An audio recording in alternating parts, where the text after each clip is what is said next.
আসসালামু আলাইকুম, মোর নাম আকিয়া খাতুন। আমি পাৰা চেনেলত থকা সকলোকে নমস্কাৰ। আজি মই এটা গাঁৱত আহিছোঁ। এই গাঁৱৰ বেছিভাগ মানুহে কৃষক হয়। তো বানপানী হৈ যোৱাৰ পিছত কিমান অসুবিধা হৈছে আৰু কিমান খেতি বাতি নষ্ট হৈছে, তো আজি দুই একজনৰ মুখৰ পৰা আপোনালোককো শুনাম, ময়ো শুনিম।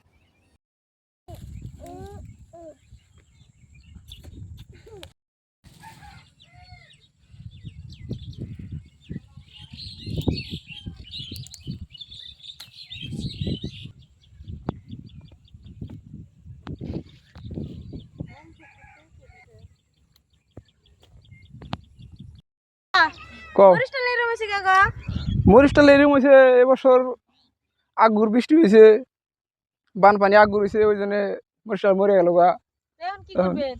এখন দেন বহুতের মরিচ বেচা হলাম নি, ইতিমধ্যে ক্ষতি হয়ে গেল গা। এখন আরো ৬০-৭০ হাজার মরিচ বেচা হলাম নি, আগুর বৃষ্টি হওয়ার জন্য সব মরিচ নষ্ট হয়ে গেল গা।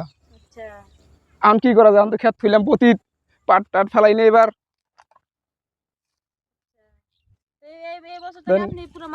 পুরা মার খেলে মানে পুরা ডাউন দেন, কত টাকা লোকসান হয়ে গেল। হ্যাঁ, মানুষের এরকম হয়েছে, আর বহুত মানুষের এরকম হয়েছে, যাকে টাল থুছে তাকে এরকম হয়েছে। হ্যাঁ, এগুলো করে খাওয়াই কৃষক মানুষ। বানপানির জন্য বর্তমান পুরো অসুবিধা। আর যদি 2 মাস পরে পানি হলে তো হয়তো অসুবিধা হতো না, কিন্তু এখন আগুর বানপানির জন্য পুরো ক্ষতি হয়ে গেল।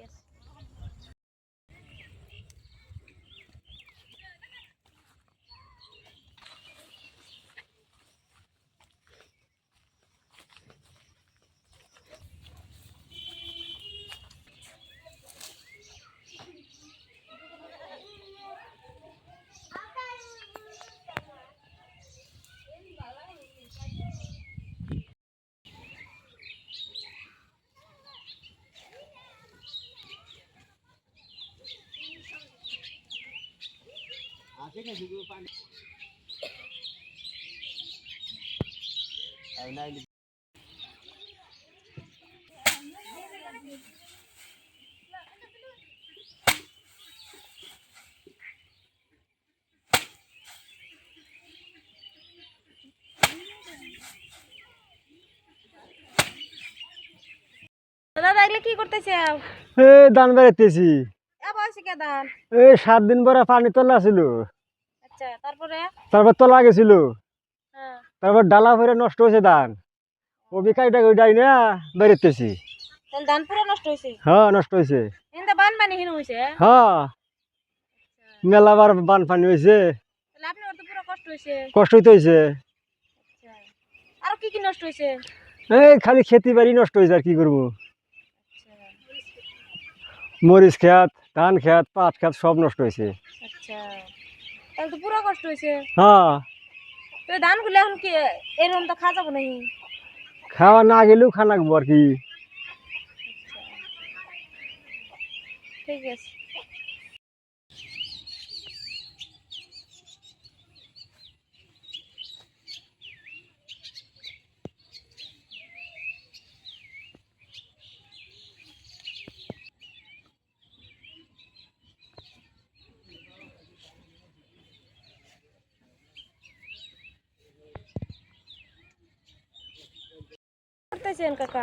আর কই না হইলে যে মোস্টেল দেওয়া ছিল, লড়াই বানপানি আসে, গাছ গুনা পয়সা গেছে, বহুত ক্ষতি হয়েছে।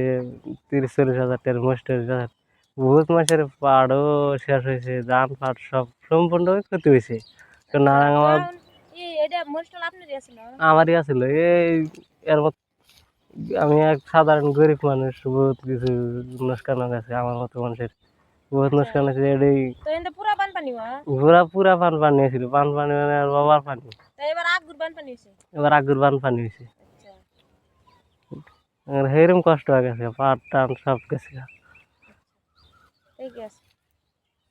তো মানুহৰ মুখৰ পৰা শুনিলো এই বছৰত আগতীয়া বান হৈছে, তো বহুতো খেতি বাতি নষ্ট হৈছে। ধান খেতি, মৰাপাটা, মৰিচ খেতি, এনেকুৱা বিভিন্ন ধৰণৰ খেতি বাতি নষ্ট হৈ গৈছে। বিশেষ কৰি ধান খেতিটো নষ্ট হৈছে। ধানত মানে মাটি পৰি গৈছে। এই ধানটো বাচ্চাবিলাকক খুৱাবই নোৱাৰে, হাঁহ কুকুৰাক খুৱাব লাগিব। আৰু মৰিচ খেতি নষ্ট হৈছে। মৰিচ আৰু 80-90 হাজাৰ টকা বিক্ৰী কৰিব পাৰিলে হয়। তো আগতীয়াকৈ বান হৈ চব খেতি বাতি নষ্ট হৈ গৈছে। তো এই গাঁৱৰ মানুহবিলাকৰ বহুত অসুবিধা হৈ আছে।